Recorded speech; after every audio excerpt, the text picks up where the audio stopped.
قرآن میں اللہ تعالیٰ اس بارے میں ایک جگہ ارشاد فرماتا ہے وَإِذْ صَرَفْنَا إِلَيْكَ نَفَرًا مِّنَ الْجِنِّ يَسْتَمِعُونَ الْقُرْآنَ فَلَمَّا حَضَرُوهُ قَالُوا أَنصِتُوا فَلَمَّا قُضِيَ وَلَّوْا إِلَىٰ قَوْمِهِمْ مُنذِرِينَ۔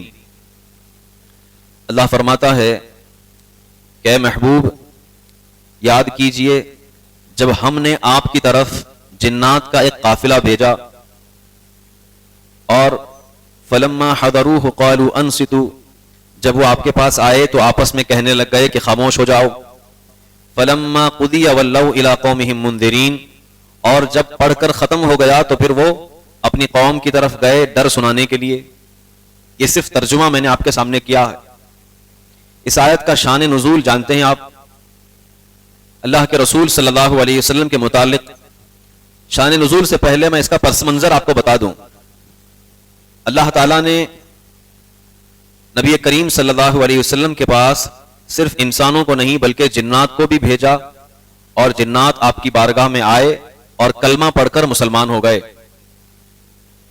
دراصل اس کا پس منظر یہ ہے کہ لگاتار 3 سال تک میرے آقا صلی اللہ علیہ وسلم کو اور آپ کے خاندان والوں کو، مسلمانوں کو مکہ والوں نے بہت تکلیف دی تھی، حتیٰ کہ تاریخ میں ملتا ہے، سیرت کی کتابوں میں، پورے مکہ والوں نے اور اہل قریش نے حضور کے خاندان کا بائیکاٹ کر دیا تھا اور آپ کو شعب ابی طالب میں قید کر دیا تھا۔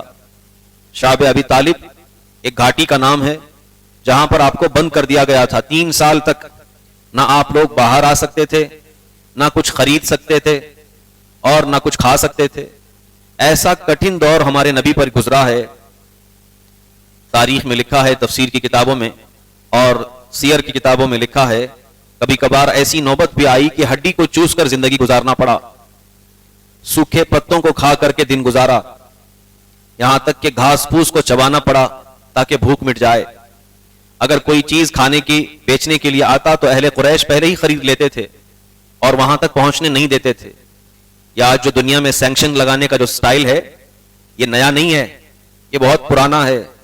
یہ طریقہ جو ہے اہل قریش اور مکہ کے کافروں کا ہے، جنہوں نے میرے آقا صلی اللہ علیہ وسلم کو 3 سال تک تکلیف دی تھی۔ اور جب میں یہ روایتیں پڑھتا ہوں میرے رونگٹے کھڑے ہو جاتے ہیں۔ بسا اوقات ایسا بھی ہوا کہ آپ کے خاندان کے چھوٹے بچوں کو جب بھوک لگی اور پانی کے قطرات نہیں ملتے تھے تو جوتے کے تسمے اور چمڑے کی چیزیں پانی میں بھگو کر ان کے حلق کو تر کیا گیا۔ ایسا دور بھی اسلام پر آیا۔ ہمارے نبی نے اسلام کی خاطر بڑی قربانیاں پیش کی، اس کے بعد اللہ تعالیٰ نے یہ فتح کے دن نصیب فرمائے۔ نبی کریم صلی اللہ علیہ وسلم نے جب دیکھا کہ 3 سال تک انہوں نے مجھے تکلیف دی ہے، 3 سال کے بعد جب باہر آیا آپ، اسی غم میں آپ کے چچا ابو طالب کا انتقال ہو گیا کہ میرے بھتیجے کو اتنا ستاتے ہیں، پریشان کرتے ہیں مکہ والے۔ کئی سالوں سے چیزیں چل رہی تھی، اسی غم میں ابو طالب کا انتقال ہوا، اور انہی کے کچھ دنوں کے بعد آپ کی سب سے پیاری زوجہ حضرت سیدتنا خدیجہ الکبریٰ کا بھی وصال ہو گیا۔ ایک ہی سال میں 2 بڑی ہستیاں جو آپ کی زندگی کے اندر بہت اہم رول رکھا کرتی تھیں، دونوں کا انتقال ہو گیا۔ میرے آقا صلی اللہ علیہ وسلم اتنے غمگین ہو گئے کہ گھر سے باہر نکلنا آپ نے چھوڑ دیا۔ اس قدر تکلیف تھی کہ باہر آتے لوگ ستاتے، اور ادھر آپ کے چچا کا بھی انتقال ہو چکا ہے جو ہمیشہ آپ کے ساتھ رہتے تھے، اور دوسری طرف آپ کی بیوی حضرت خدیجہ الکبریٰ کا بھی وصال ہو چکا ہے۔ آپ نے سوچا کہ میں اب مکہ میں نہیں رہوں گا بلکہ طائف جاتا ہوں اور جا کر وہاں اسلام کی تبلیغ کرتا ہوں، اور اگر وہاں کے لوگ اسلام قبول کر لیے تو وہیں پر قیام کروں گا۔ ایک روایت کے مطابق آپ اکیلے گئے، دوسری روایت کے مطابق آپ کے ساتھ حضرت زید تھے۔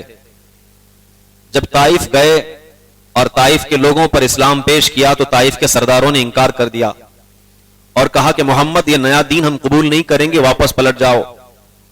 اور جب نبی کریم واپس آنے لگے تو چند نوجوانوں کو اور غنڈوں کو آپ کے پیچھے لگا دیا اور کہا کہ اس محمد کو پتھر مارو کہ نیا دین لے کر کے آیا ہے۔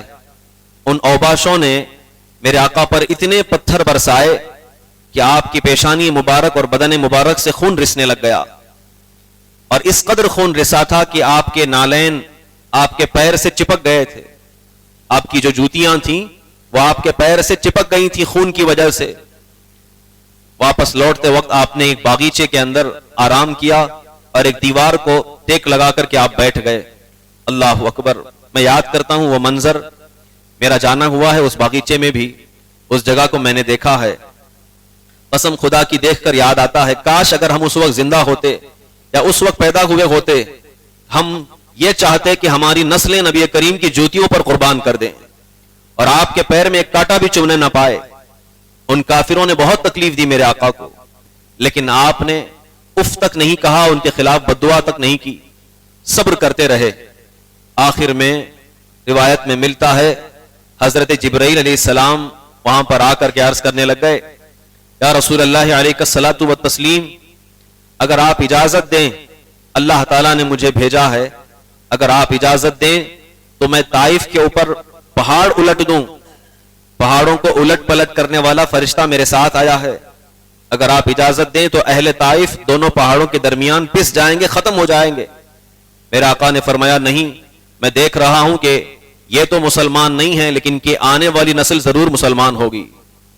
مجھے ان سے اسلام کی خوشبو آتی ہے، مجھے امید ہے، اس لیے میں دعائے بد نہیں کروں گا. دعائے بد تو نہیں کی، لیکن اسی طائف کے باغیچے میں بیٹھ کر میرے آقا نے جو دعا کی وہ بڑی مشہور دعا ہے. اللہ اکبر. آپ نے ایسے الفاظ کا انتخاب فرمایا، ابھی وہ بخاری اور مسلم میں ہیں، اگر میں پڑھوں اور ان کا ترجمہ کروں آپ کی آنکھوں میں آنسو آ جائیں گے. اللہ رب العزت کی بارگاہ میں دعا کرتے ہیں.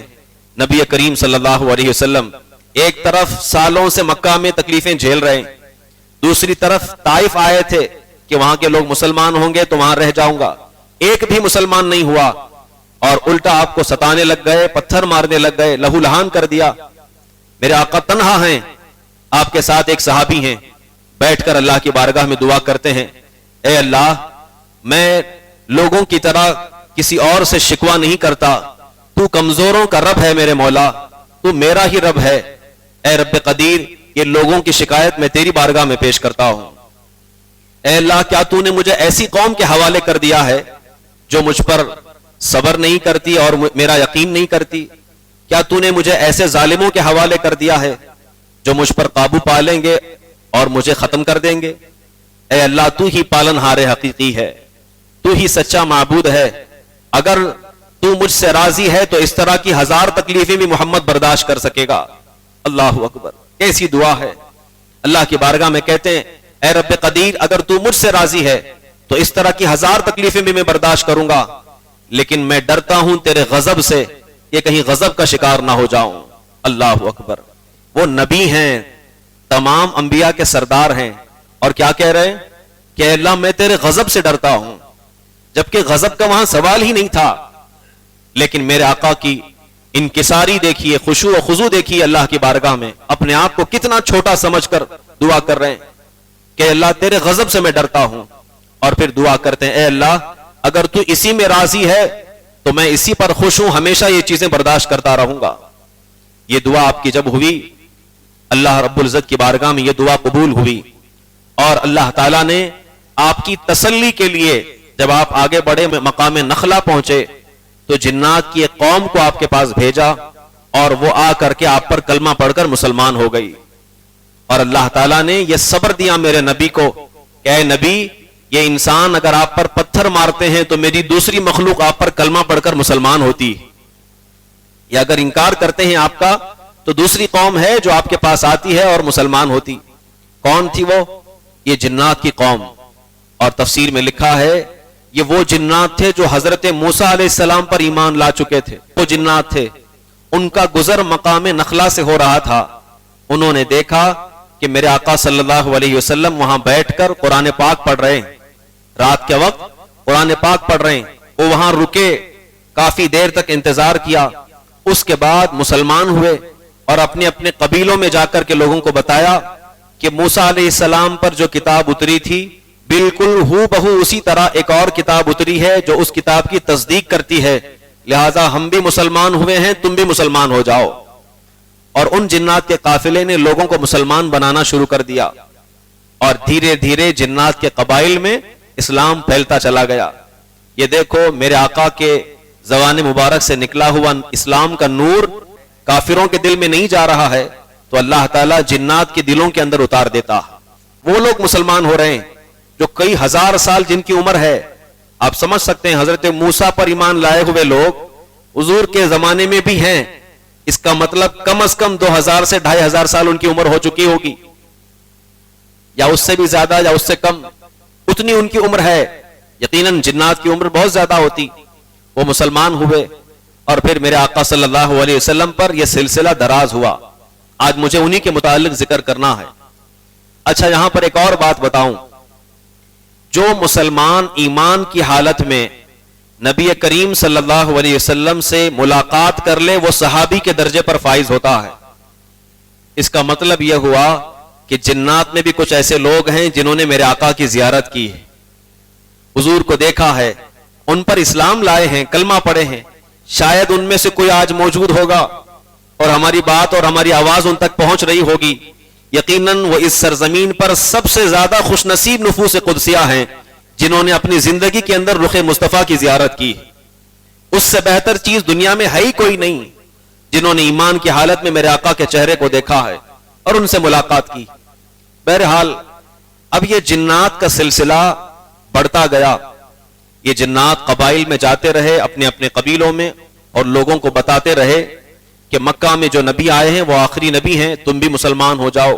ہم تم کو ڈر سناتے ہیں, جہنم کا, اللہ کا خوف بتاتے ہیں, لہذا مسلمان ہو جاؤ. اب سنیے صحابہ کرام کی زبانی. حضرت عبداللہ ابن مسعود رضی اللہ تعالیٰ عنہ ارشاد فرماتے ہیں سب سے پہلی مرتبہ جو جنات کی قوم نے اسلام قبول کیا وہ مقام نخلا پر کیا.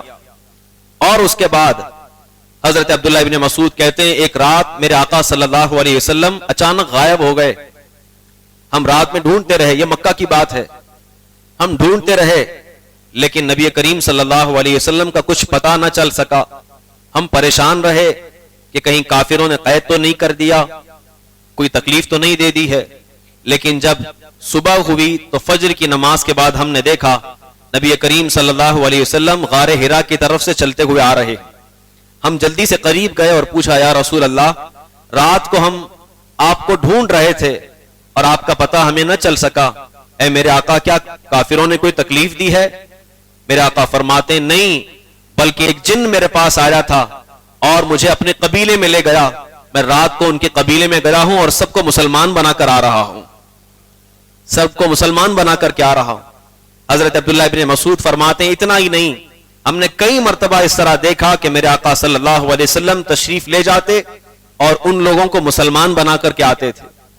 پہلے تو یہ سامنے نظر نہیں آتے تھے, لیکن عبداللہ ابن مسعود رضی اللہ عنہ فرماتے ہیں ایک مرتبہ میں نے ان کو دیکھا بھی ہے, جنات کو دیکھا بھی ہے. کہتے ہیں مکہ میں ایک دن نبی کریم صلی اللہ علیہ وسلم نے ارشاد فرمایا کوئی میرے ساتھ ہے, کیا کوئی میرے ساتھ آئے گا؟ میں جنات کے قبیلوں کی طرف جا رہا ہوں. حضرت عبداللہ ابن مسعود نے کہا یا رسول اللہ مجھے اپنے ساتھ لے کر چلیے, میں آپ کے ساتھ آتا ہوں. حضور ان کو اپنے ساتھ لیے اور چل پڑے. اس قبیلے پر پہنچے. پہنچنے کے بعد آپ نے ایک دائرہ بنایا اور لکیر کھینچ دی اور ارشاد فرمایا عبداللہ اس کے آگے نہیں جانا. یہ حدیث میں ذکر کر رہا ہوں آپ کے سامنے, کوئی قصے کہانیاں نہیں. کہا کہ اس لکیر کے اندر رہنا, اس سے باہر نہیں جانا.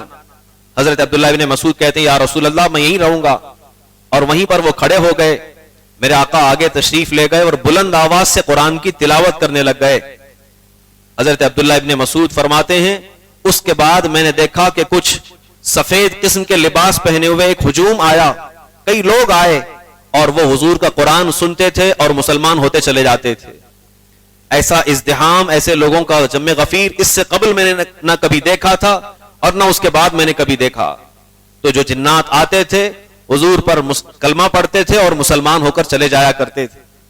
اور انہوں نے پوچھا بھی تھا اے نبی کریم صلی اللہ علیہ وسلم ہماری غذا کیا ہوگی, ہمارا کھانا کیا ہوگا. یہ تک تفسیر میں ملتا ہے کہ ان لوگوں کی غذا جو میرے آقا نے متعین فرمائی وہ یہ کہ ان کو ہڈی کھانے کی اجازت دی گئی ہے. جو ہڈیاں ہم کھا کر کے پھینک دیتے ہیں وہ ہڈیاں ان کی غذا ہیں جنات کی. جب جنات اسے ہاتھ لگاتے ہیں تو ان پر گوشت پہلے کی طرح چڑھ جاتا ہے, اسے وہ کھایا کرتے ہیں. اور ان کے اپنے جانور بھی ہوتے ہیں, ان کی غذا بھی الگ ہے. یہ بھی حدیث میں ملتا ہے.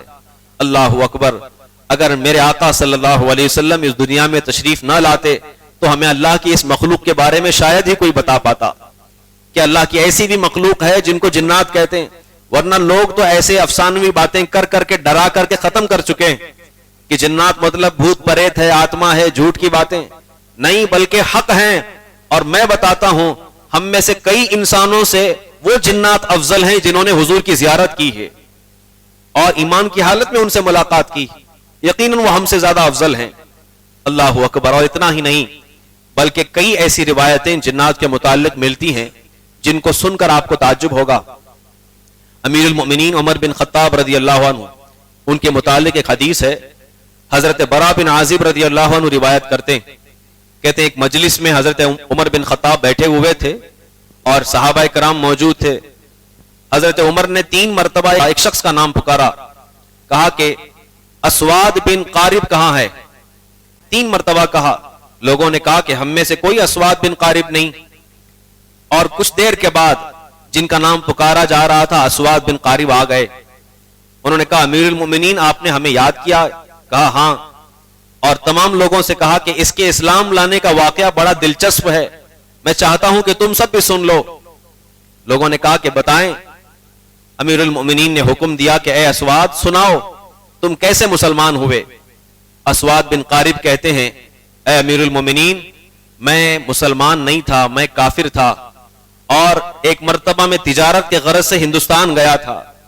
یہ حدیث میں ملتا کہ میں ہندوستان گیا تھا، ایک جن میرے تابع تھا، میں رات کو سو رہا ہوں اور مجھے وہ ہلا ہلا کر کے اٹھاتا ہے اور کہتا ہے کیا تمہیں معلوم نہیں نبی آخر الزمان دنیا میں پیدا ہو چکے ہیں اور ان کا اسلام جلوگر ہو چکا ہے، لہٰذا اپنے کفر سے توبہ کرو، مسلمان ہو جاؤ. میں نے سوچا کہ یہ ایسی بات ہے، میں نے اس کو نظر انداز کر دیا. لیکن 3 دن تک رات کو مجھے وہ کہتا رہا، جو جنات ان کے تابع تھا 3 بار کہتا رہا 3 دن تک کہ تم مسلمان ہو جاؤ، مسلمان ہو جاؤ. میں نے پتہ پوچھا، اس نے بتایا کہ ایک قبیلہ ہے مکہ کا، وہاں کے وہ رہنے والے ہیں، محمد ان کا نام ہے، مکہ جاؤ اور ان پر جو ہے کلمہ پڑھ کر مسلمان ہو جاؤ. میں سفر کا ارادہ کیا اور ہندوستان سے چل کر مکہ پہنچا. مکہ جب پہنچا لوگوں سے پوچھا، یہ اسواد بن قارب اپنا واقعہ بتا رہے ہیں. مکہ جب پہنچا تو لوگوں نے بتایا کہ محمد نام کا ایک شخص ہے جو نیا دین لے کر کے آیا ہے. میں نے کہا کہ مجھے پہلی فرصت میں ان سے ملاقات کرنا ہے. اور جب میں حاضر ہوا تو کیا دیکھتا ہوں نبی کریم وہاں موجود ہیں، صحابہ کرام بھی موجود ہیں.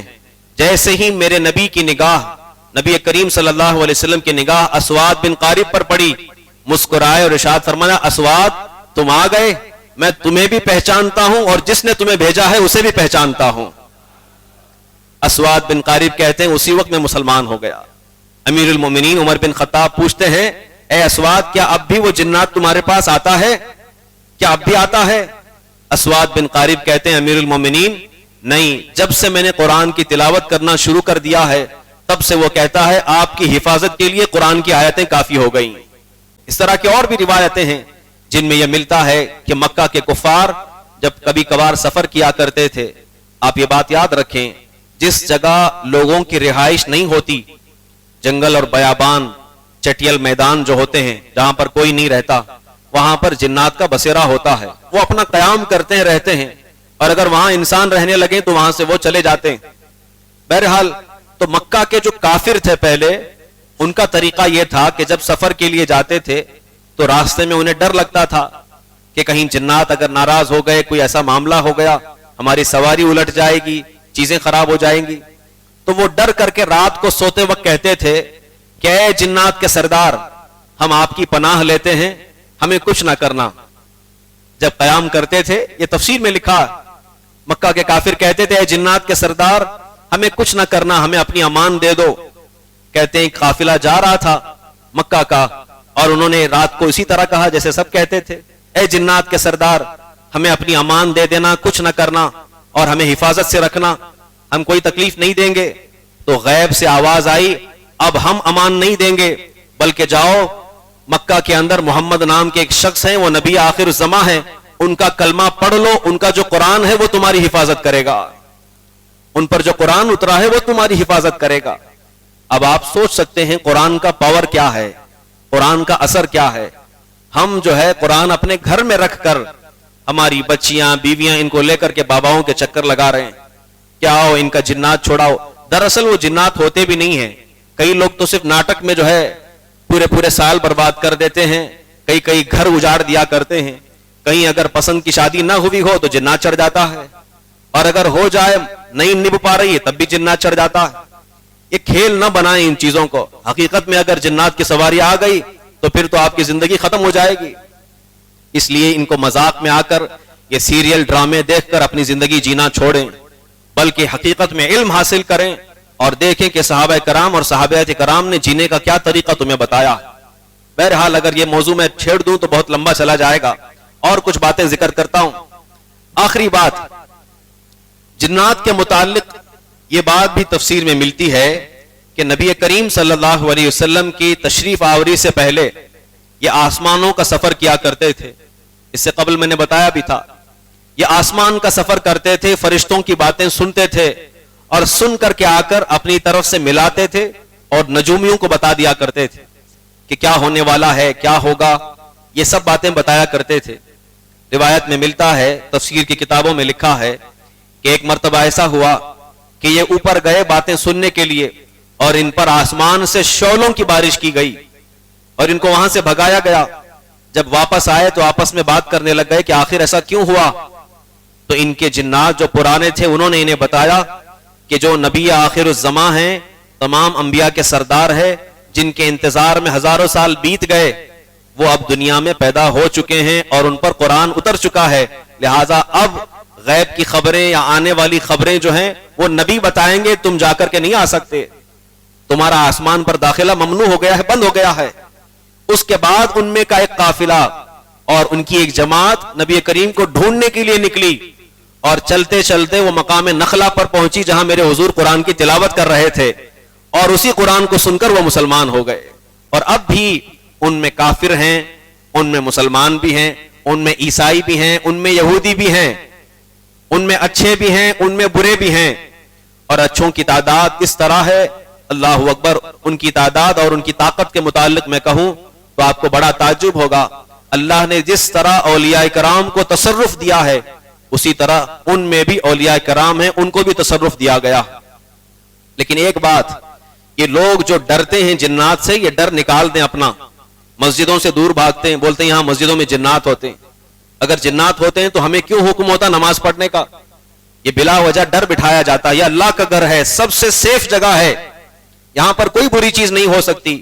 یہ ہمارا نفس ہے جو ہمیں بہکاتا ہے کہ نہیں مسجد نہیں جانا ہے. اب شیطان کیسے آپ کو بہکائے گا؟